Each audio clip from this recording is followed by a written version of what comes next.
A number of people, including businessmen perceived to be supporters of Gülen movement, were detained simultaneously in 19 provinces on terrorism charges, in what is the latest example of a large-scale government crackdown on the movement, inspired by Turkish Islamic scholar Fethullah Gülen, following the December 2013 corruption scandals implicating people in Recep Tayyip Erdoğan's inner circle. Erdoğan blames alleged supporters of the Gülen movement within the police and judiciary for instigating the massive corruption inquiry that led to the resignation of 4 ministers. Dozens of people, mostly members of the police force, have been targeted in operations backed by the government and called anti-parallel structure operations by the pro-government media. Such operations had until now focused on alleged followers of the Gülen movement within the state. Friday's police raids, whose targets included members of the Active Business Association and former police officials, were part of an investigation into a plot against a private holding, according to a statement from the Konya governor's office. The detainees are accused of membership of what the prosecutors call a Fethullahist terror group and of violating of the confidentiality of the investigation and the privacy of private lives and communication, the governor's office said. The operation was centered on the central Anatolian province of Konya but spread across nearly 20 provinces, private news agency Doğan reported.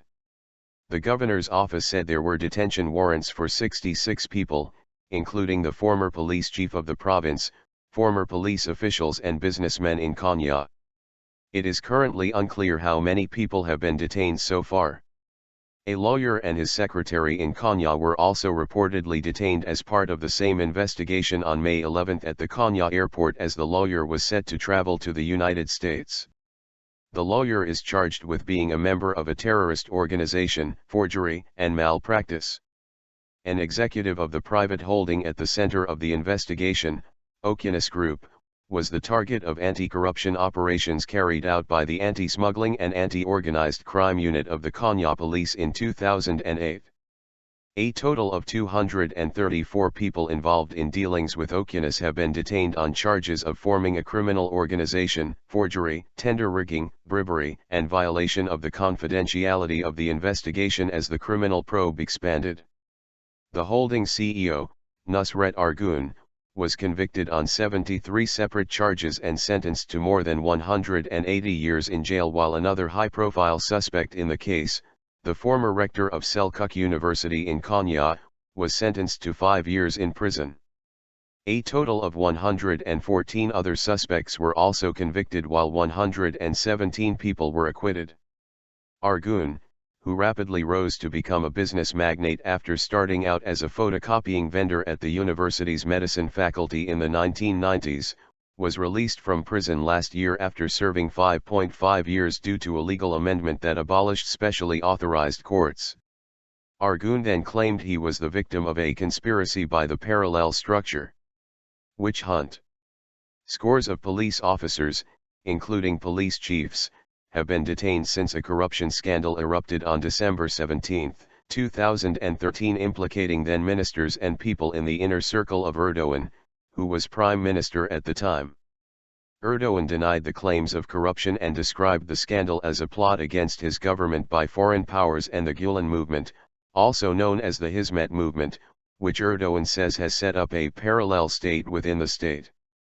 Erdoğan infamously promised to take every measure to eliminate the parallel structure, including launching a witch hunt.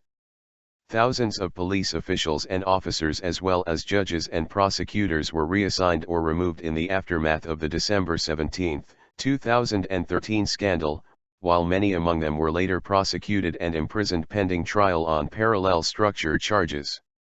The Konya-centered operation comes just weeks before the June 7 parliamentary election, which Erdoğan hopes will pave the way for constitutional reform boosting his presidential powers. The Hizmet movement is not the only one targeted by Erdoğan as the election tensions heat up. The President and Prime Minister Ahmet Davutoğlu have lashed out at mainstream Hürriyet newspaper over its coverage of a death sentence handed down to Egypt's ousted President Mohamed Morsi over the weekend. Erdoğan and Davutoglu claimed a headline on Hürriyet's website highlighting that Morsi had been elected as president with 52% of the votes suggested that Erdoğan could share Morsi's fate because he was elected president in August 2014 with the same percentage.